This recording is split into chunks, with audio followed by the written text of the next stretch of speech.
په اسکارو او په معصوره دعاګانو کې د دواړو جهانو د سالار صلی الله علیه وسلم مبارک سه بله دا دعا را نقل کله چې به د خوبه څه نبی علیه الصلاة والسلام مبارک راپورته سلو دا بله دعا ده چې نبی علیه الصلاة والسلام مبارک به غوښته د پاک رب دعا الفاظ او لنډه لفظي ترجمه الحمد لله الذي عافاني في جسدي ورد علي روحي وأذن لي بذكره الحمد لله الذي عافاني في جسدي ورد علي روحي وأذن لي بذكره ټول استعینې ثنا او صفت د هغه الله رب العزت لپاره دی چې زما بدن ته عافیت او روغتیا او صحت را کړی دی او را بخښلی دی کوم ذات چې ما ته روغ صحت را کړی دی ټول استعینې ثنا او صفت د هغه الله رب العزت لپاره دی او زما روح یې ما ته برته را وګرځوئ او ما ته د خپل ذکر یادولو د عبادت اجازه او توفیق راکړي دا نوې ورځ د خوب راکښېنستل دا یو نوی ژوند دی یو چانس دی چې الله رب العزت انسان ته ورکړي دا دعا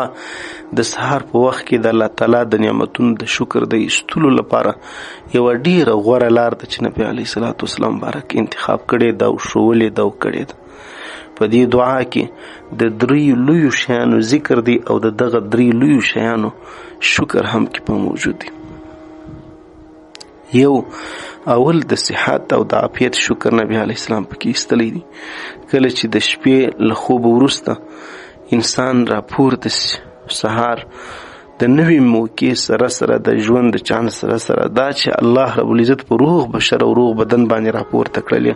نو دا الله رب العزت یو ډېر لوی ستر انعام او احسان دی په انسان باندې دوهم د ژوند شکر دی خوب ته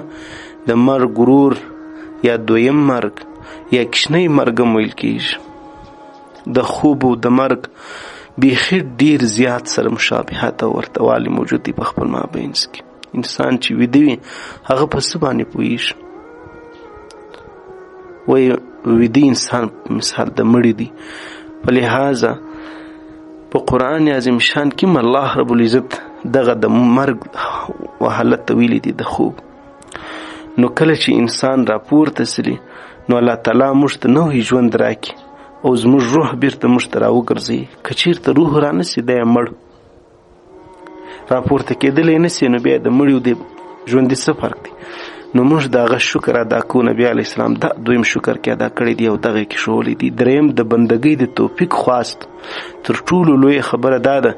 چې الله رب العزت موږ ته د سهار په وخت کې د خپل ځان د یادولو د ذکر د عبادت توفیق او اجازه راکړله لکه انسان سړی راپورته سي سهار وختي لمونځ ادا کړي بیا الله رب العزت چاته وس او توفیق ورکړي ذکر اذکار تلاوت د قرآن او دارنګه دا ورځ د اول سره زه د الله په بندګیو په طاعت را شروع سي نو دا دعا باید موږ په خپله هم زده کو او که مو وس ورسېدی په خپلې کورنۍ او ماشومانو او بچیانو باندې هم زده کو الحمد لله الذي عافاني في جسدي ورد علي روحي وأذن لي بذكري الحمد لله الذي عافاني في جسدي ورد علي روحي وأذن لي بذكري